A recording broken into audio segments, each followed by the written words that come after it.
A very warm-hearted good evening, students. So I hope you all are doing good and you all must be healthy and safe. So today we are going to start the new topic, that is transportation. Now अभी तक जो हमने दो major topic cover किए हैं, that is nutrition and respiration. तो हमने वहाँ पर देखा था कि किस तरीके से जो हम फूड खाते हैं वो हमारे इंटेस्टाइन में अपने सबसे सिंपलेस्ट फॉर्म में ब्रेक हो जाता है. सबसे सिंपलेस्ट फॉर्म क्या था?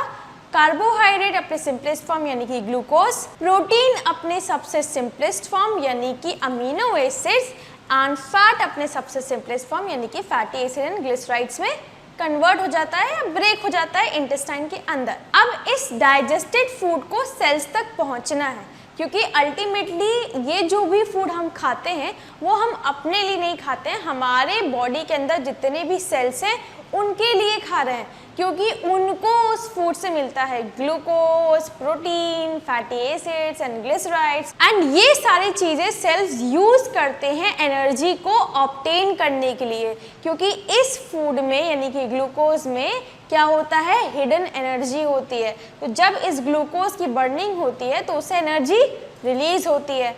तो इसीलिए there is a requirement of a system that will transport these substances, that is glucose, amino acids, fatty acid and glyceride from the intestine to each and every part of the body. है कि नहीं? आपके brain को भी food चाहिए. क्यों? क्योंकि brain जो है सबसे ज़्यादा काम कर रहा है एंड ब्रेन जो है वो खुद एक सेल से बना हुआ है, तो इसीलिए ब्रेन की सेल्स को भी काम करने के लिए एनर्जी चाहिए, जो कि उन्हें कहाँ से मिलेगा? फूड खा के. तो जो फूड हमारे इंटेस्टाइन में है यानी कि जो glucose, amino acid and fatty acid and glyceride हमारे इंटेस्टाइन में, उसको हमारे ब्रेन तक पहुंचना है. ठीक है, वहाँ की सेल्स तक ये फूड जाना है. तो there is a requirement of a system जो कि फूड को ट्रांसफर कर सके each and every part of the body. ठीक है, तो इसके लिए there is a requirement of a transportation system. जैसे कि आप अपनी डेली लाइफ में एक जगह से दूसरी जगह जाने के लिए ट्रांसपोर्ट सिस्टम को यूज करते हो ना. जैसे कि अगर आपको चारबाग से आलमबाग जाना है तो उसके लिए आप ऑटो पकड़ सकते हो, फिर देन बैटरी रिक्शा आती हैं, बस आती हैं, है कि नहीं? तो इस तरीके से वेरियस ट्रांसपोर्ट सिस्टम्स को आप यूज़ करके एक जगह से दूसरी जगह ट्रैवल करते हो. फिर अगर आपको एक कंट्री से दूसरी कंट्री जाना है तो उसके लिए आप फ्लाइट्स यूज़ करते हो, है ना. जैसे कि अगर आपको इंडिया से न्यूयॉर्क जाना है तो आप उसके लिए फ़्लाइट यूज़ करते हो, इंटरनेशनल फ़्लाइट्स. ठीक है, एंड अगर आपको अपनी ही कंट्री में ट्रैवल करना है तो you can use the flights as well as trains, है ना. तो ये जो आपका ट्रांसपोर्ट का सिस्टम है ये आपका नॉर्मल सोशल लाइफ में ही नहीं प्रेजेंट है, ये आपके बॉडी के अंदर भी प्रेजेंट होता है. ठीक है, पर बॉडी में ये जो ट्रांसपोर्ट सिस्टम होता है उसका फंक्शन होता है बेसिकली प्रोटीन्स, फैट्स, कार्बोहाइड्रेट्स. ठीक है, देन आपकी बॉडी में जो हार्मोन्स बन रहे हैं वो. ठीक है, एंड इसके अलावा ऑक्सीजन एंड कार्बन डाइऑक्साइड. ठीक है, तो इनको एक जगह से दूसरी जगह ट्रांसपोर्ट करने का वर्क होता है आपके बॉडी के अंदर. ठीक है, तो ट्रांसपोर्टेशन सिस्टम बेसिकली अगर हम लिविंग बीइंग्स के अंदर बात करते हैं तो बेसिकली इसका फंक्शन होता है to transport substances from one place to another. जैसे कि अगर हम न्यूट्रिशन की बात करते हैं तो न्यूट्रिशन में इंटेस्टाइन में जो फूड अपने सिंपलेस्ट पार्ट में ब्रेक हुआ है यानी कि ग्लूकोज, प्रोटीन्स यानी कि amino acid and fatty acid and glycerides, वो आपका डिफरेंट पार्ट्स में बॉडी के क्या होता है, ट्रांसपोर्ट हो जाता है वाया ब्लड.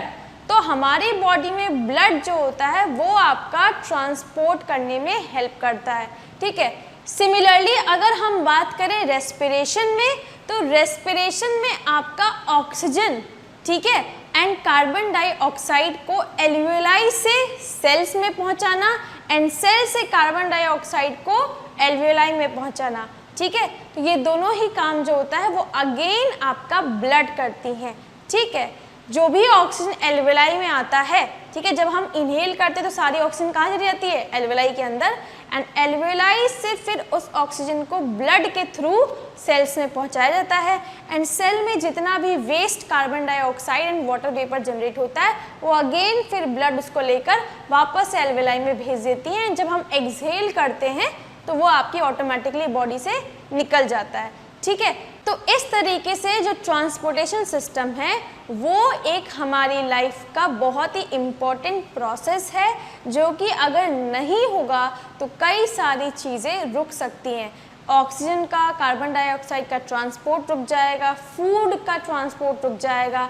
अगर फूड सेल्स तक जा ही नहीं पाएगा तो सेल्स एनर्जी ऑब्टेन नहीं कर पाएंगे। एनर्जी ऑब्टेन नहीं करेंगे तो फिर ऑब्वियस ही बात है वो फंक्शन करना बंद कर देंगे, ठीक है। तो ऑटोमेटिकली आपका जो लाइफ की प्रोसेस है वो ऑटोमेटिकली रुक जाएंगी अगर ट्रांसपोर्टेशन सिस्टम रुक जाए, ठीक है। तो transportation system is also a very very important life process, जिसके बिना किसी भी लिविंग बीइंग का सर्वाइवल पॉसिबल नहीं है। तो देखो, all living organism need a necessary component. तो हर एक लिविंग बीइंग को कुछ नेसेसरी चीज़ें चाहिए रहती हैं, जैसे कि वाटर, एयर एंड फूड, ठीक है। तो ये चीज़ जो है ये कंपल्सरी ही है कि हर एक लिविंग बीइंग को चाहिए, क्योंकि एयर जो होता है उससे हमें मिलता है ऑक्सीजन, एंड ऑक्सीजन जो होता है वो रेस्पिरेशन में यूज़ होता है, ठीक है। तो इसीलिए एयर भी बहुत इंपॉर्टेंट है।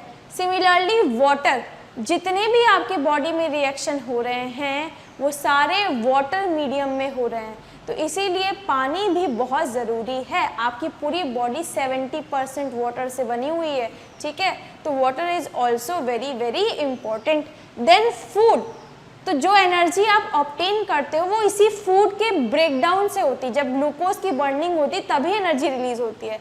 तो फूड जो है वो हमको ग्लूकोज देता है, प्रोटीन देता है, फैट देता है, जो कि अगेन हमारे डेवलपमेंट के लिए एंड ग्रोथ के लिए इम्पॉर्टेंट है।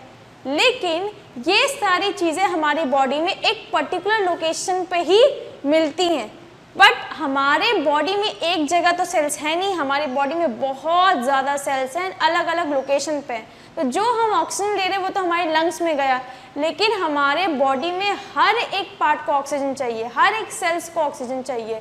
चाहे ब्रेन की सेल्स हैं, आइज की सेल्स हैं, हैंड्स की सेल्स हैं, चाहे लेग्स की सेल्स हैं, किडनी की सेल्स हैं, लीवर की सेल्स हैं, हार्ट की सेल्स हैं, एवरी सेल जो है उसको ऑक्सीजन चाहिए। तो वो ऑक्सीजन जो कि लंग्स में प्रेजेंट है उसको हर एक सेल्स तक पहुंचाने का काम कौन करता है? ट्रांसपोर्टेशन सिस्टम, ठीक है।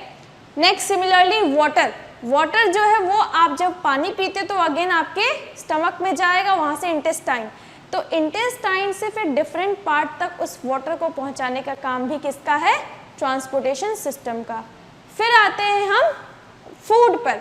फूड जो हम खाते हैं वो अगेन ब्रेक डाउन होता है अपने सबसे सिंपलेस्ट फॉर्म में इंटेस्टाइन में, लेकिन इस फूड को हर एक सेल तक पहुंचाने का काम अगेन ट्रांसपोर्टेशन सिस्टम करता है। On our regular basis animal ensure these elements by breathing, drinking and eating. तो जब वो ब्रीथ करते हैं तो वो ऑक्सीजन जो है उसको मेंटेन कर रहे हैं, उसकी सप्लाई को ब्रेक नहीं होने दे रहे हैं। जब ड्रिंक कर रहे हैं तो वाटर की सप्लाई को इंश्योर कर रहे हैं, एंड जब ईटिंग करते हैं तो उससे फूड की सप्लाई को मेंटेन कर रहे हैं, ठीक है। नेक्स्ट देखो, since animals are made up of millions of cells, तो मैंने अभी बताया कि जो एनिमल्स है वो एक सेल से तो बने नहीं है, वो तो कई सारे सेल से बने हैं। तो हर एक सेल्स तक वो वाटर, फूड एंड एयर पहुँचे, उसको इंश्योर करता है आपका ट्रांसपोर्टेशन सिस्टम, ठीक है। Since animals are made up of millions of cells, hence to make the air, water, food reach every cells of the body, there required a need of transportation system. तो ये हर एक sales तक पहुँचे, इसको कौन ensure कर रहा है? Transportation system. जैसे कि जब हम ह्यूमन बींग्स में बात करते हैं तो फूड की, वाटर की, एयर की सप्लाई को कौन इंश्योर करता है? ब्लड। जो फूड हम खाते हैं वो इंटेस्टाइन में ब्लड क्या करती हैं? एब्जॉर्ब कर लेती हैं, एंड देन उसको फिर डिफरेंट पार्ट्स में हमारी बॉडी के भेज देती हैं।